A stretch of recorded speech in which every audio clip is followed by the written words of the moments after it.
Di sebuah desa terpencil yang terletak di antara hutan lebat dan sawah yang selalu diselimuti kabut pagi, hiduplah seorang lelaki tua bernama Wira Jagat.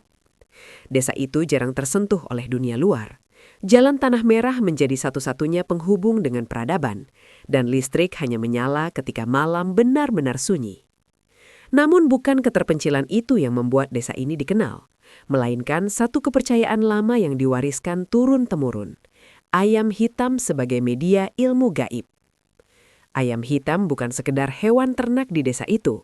Ia dianggap sebagai makhluk penjaga batas antara dunia manusia dan alam tak kasat mata. Konon, ayam dengan bulu, paruh, kaki, dan mata yang hitam pekat dipercaya mampu menyerap energi gaib, baik yang bersifat perlindungan maupun petaka. Tidak semua orang boleh memilikinya, hanya mereka yang dipilih oleh tanda alam. Wira Jagat adalah salah satunya. Sejak muda, Wira dikenal sebagai orang yang pendiam dan berwawasan luas. Ia tidak pernah mengaku sebagai dukun. Namun setiap kali desa dilanda penyakit aneh, hasil panen mengering, atau seseorang mengalami gangguan yang tak bisa dijelaskan, orang-orang akan datang ke rumah panggungnya yang berdiri di pinggir hutan. Di belakang rumah itu, selalu terdengar kokokan ayam hitam tepat saat malam memasuki jam-jam sunyi. Pada suatu malam bulan mati, seekor ayam hitam jantan lahir dari induk ayam kampung biasa. Peristiwa itu menggemparkan desa. Anak ayam itu tidak bersuara saat menetas, hanya menatap dengan mata hitam legam seolah memahami dunia. Wira yang pertama kali melihatnya merasakan hawa dingin menjalar di tengkuknya. Dalam meditasi malamnya, ia bermimpi didatangi sosok tua berjubah kelam yang berkata, "Rawatlah ia. Karena melalui makhluk inilah keseimbangan akan dijaga." Ayam itu diberi nama Si Ireng. Seiring waktu, Si Ireng tumbuh berbeda dari ayam lainnya. Ia tidak pernah berkokok sembarangan. Suaranya hanya terdengar ketika sesuatu yang besar akan terjadi. Setiap kali kokoknya membelah malam, Wira tahu bahwa alam sedang berbicara.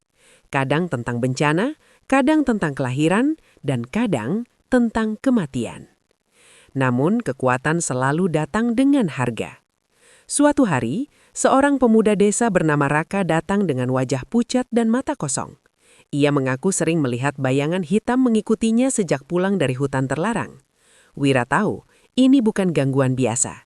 Ia menyiapkan ritual pembersihan, dan dalam ritual itu Si Ireng dijadikan media penyalur energi.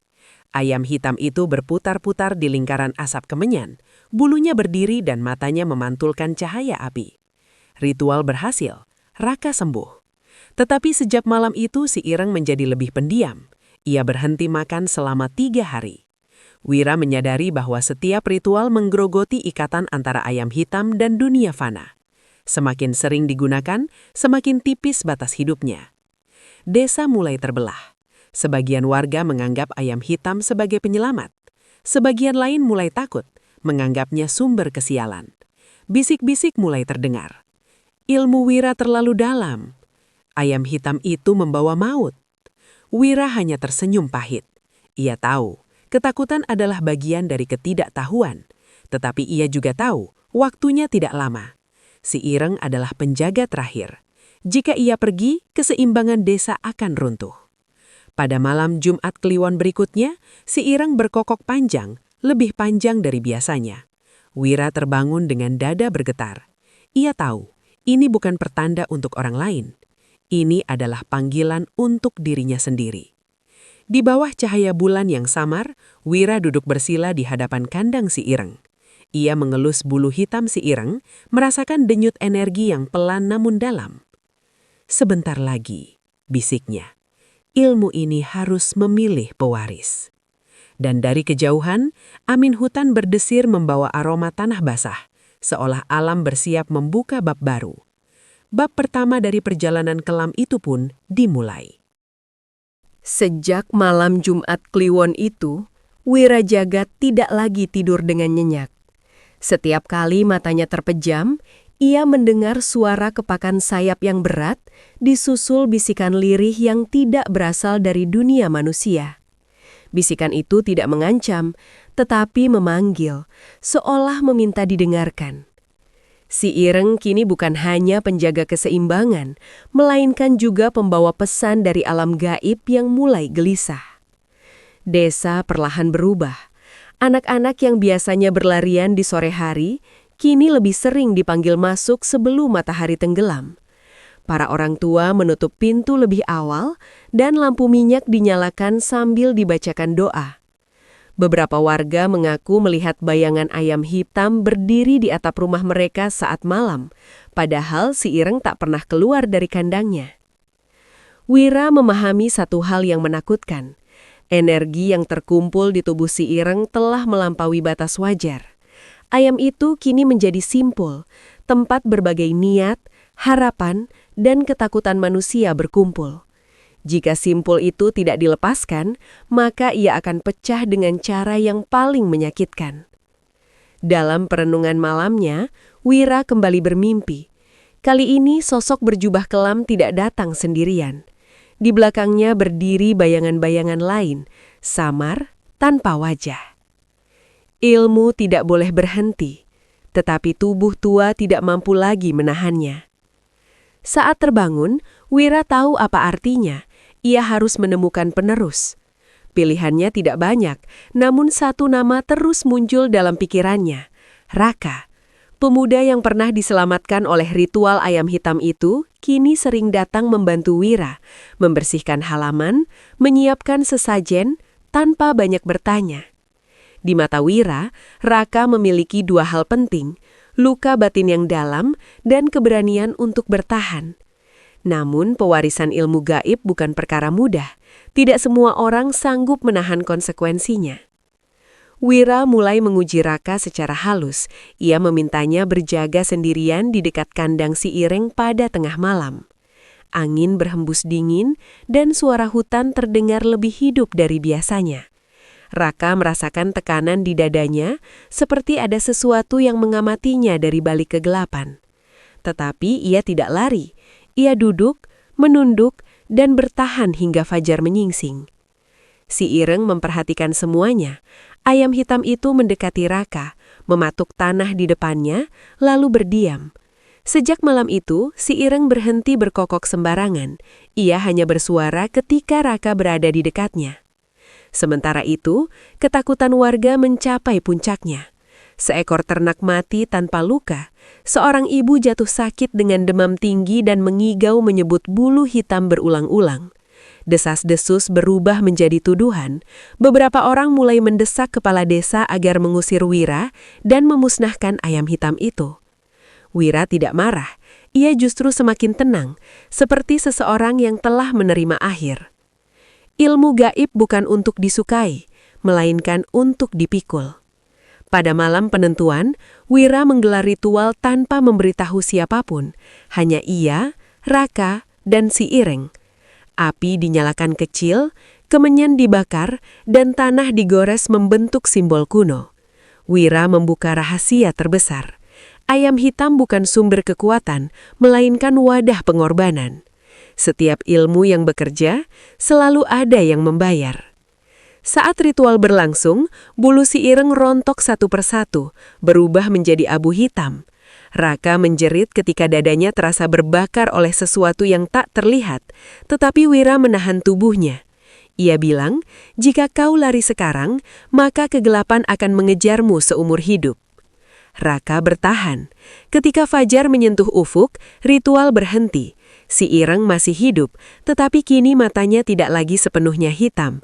Ada kilau kemerahan di dalamnya. Wira tersenyum lelah.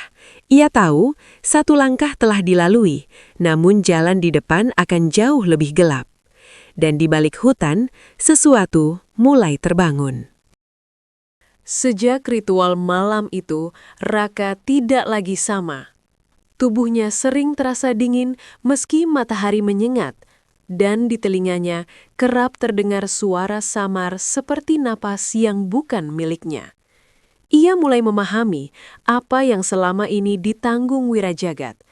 Ilmu gaib bukanlah kekuatan, melainkan beban yang hidup dan bernapas bersama pemiliknya. Si Ireng kini jarang bergerak. Ayam hitam itu lebih sering diam, menunduk seolah menyimpan luka yang tidak terlihat. Bulu-bulunya tidak lagi mengkilap sempurna, dan setiap kali malam tiba, ia mengeluarkan suara lirih yang terdengar seperti rintihan. Wira tahu wadah pengorbanan itu hampir penuh. Di desa, keadaan memburuk. Hujan turun tanpa henti selama 7 hari 7 malam. Sungai meluap, sawah rusak, dan beberapa rumah terendam air. Warga mulai panik, ketakutan mereka menemukan sasaran yang jelas, rumah Wira. Mereka percaya keseimbangan telah terganggu karena ilmu yang terlalu lama dipelihara. Raka menyaksikan sendiri tatapan kebencian itu.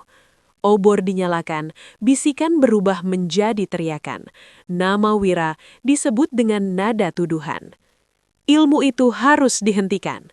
Ayam hitam itu harus dimusnahkan. Wira tidak melawan, ia justru meminta Raka untuk bersiap. Jika mereka datang, katanya tenang, kau harus memilih. Pilihan itu menghantui Raka. Ia kini mengerti rahasia terbesar. Keseimbangan hanya bisa dipulihkan dengan satu pengorbanan terakhir. Bukan ayam hitam, bukan warga desa, melainkan penjaga ilmu itu sendiri. Malam puncak, Biti bersamaan dengan hujan paling deras. Warga mendatangi rumah Wira, pintu dibuka sebelum mereka sempat mendobrak. Di hadapan mereka, Wira berdiri dengan tubuh renta, namun tatapan damai. Si Ireng berada di pelukannya. Ilmu ini akan berakhir malam ini, tetapi tidak dengan cara yang kalian inginkan. Ia berjalan menuju hutan, diikuti Raka dari kejauhan. Di sebuah tanah lapang yang dikelilingi pohon tua, Wira menyiapkan ritual terakhir.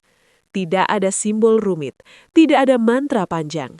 Hanya api kecil dan keheningan yang pekat.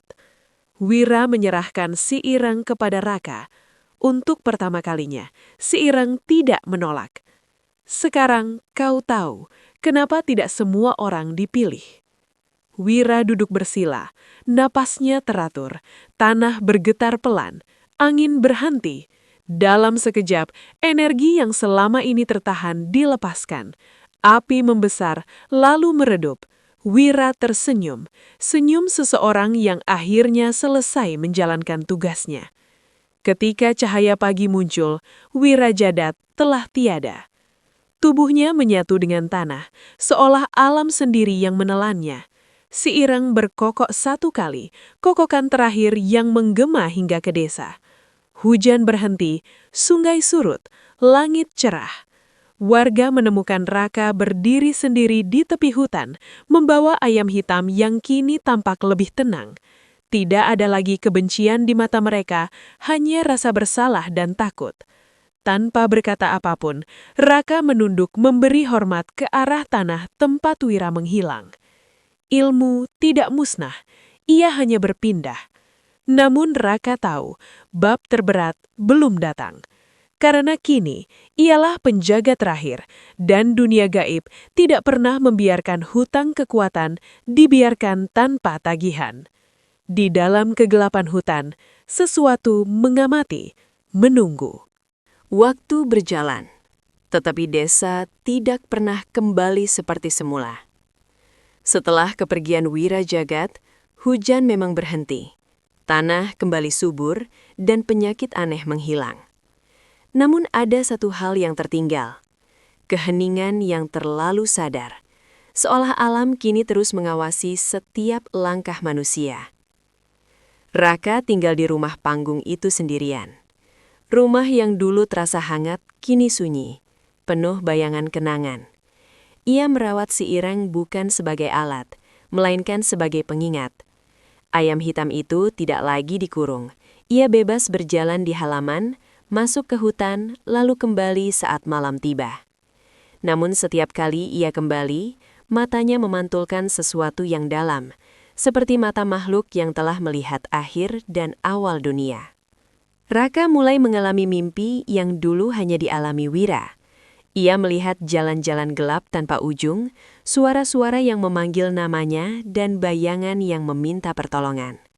Bedanya, kini tidak ada guru yang bisa ditanya. Semua keputusan ada di tangannya. Suatu malam, si Ireng berkokok. Bukan kokokan panjang seperti dulu, melainkan pendek dan berat, pertanda peringatan. Keesokan harinya, seorang pendatang dari desa lain datang dengan wajah putus asa. Ia membawa cerita tentang gangguan, tentang arwah yang tidak tenang, tentang batas yang mulai robek. Raka memahami pesan itu tanpa perlu penjelasan panjang. Ilmu gaib tidak pernah mati. Ia hanya mencari pintu baru. Raka melakukan ritual pertamanya sebagai penjaga penuh. Tangannya gemetar tetapi hatinya mantap. Ia tidak memanggil kekuatan untuk menguasai, melainkan untuk menenangkan. Si Ireng berdiri di sisinya, tidak lagi menyerap beban sepenuhnya, melainkan berbagi. Inilah pelajaran terakhir Wira yang kini benar-benar dipahami. Penjaga bukan pengendali, melainkan penyeimbang. Ritual itu berhasil, tetapi Raka merasakan sesuatu di dalam dirinya berubah. Setiap ritual akan mengikis waktu hidupnya sedikit demi sedikit. Ia tersenyum pahit. Kini ia tahu mengapa Wira menua lebih cepat dari usianya.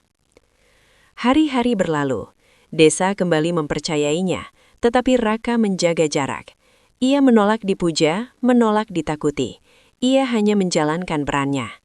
Si Ireng semakin tua, bulunya mulai memutih di beberapa bagian, tanda bahwa wadah pengorbanan juga memiliki akhir. Pada suatu subuh yang tenang, Raka duduk di tepi hutan bersama si Ireng. Kabut tipis menyelimuti tanah. Suatu hari, kata Raka pelan, akan ada yang menggantikanku. Si Ireng menatapnya, lalu menunduk, seolah mengerti. Legenda tentang ayam hitam mulai berubah. Tidak lagi sekedar kisah ketakutan, tetapi cerita tentang tanggung jawab, tentang harga yang harus dibayar agar dunia tetap seimbang. Orang-orang mungkin akan melupakan nama Wira, bahkan Raka. Namun selama ayam hitam masih berkokok di waktu yang tepat, penjaga akan selalu ada. Dan di balik hutan, dunia gaib tetap menunggu, bukan untuk menyerang, tetapi untuk menguji. Kisah ini tidak benar-benar berakhir. Ia hanya diam, menunggu untuk diceritakan kembali.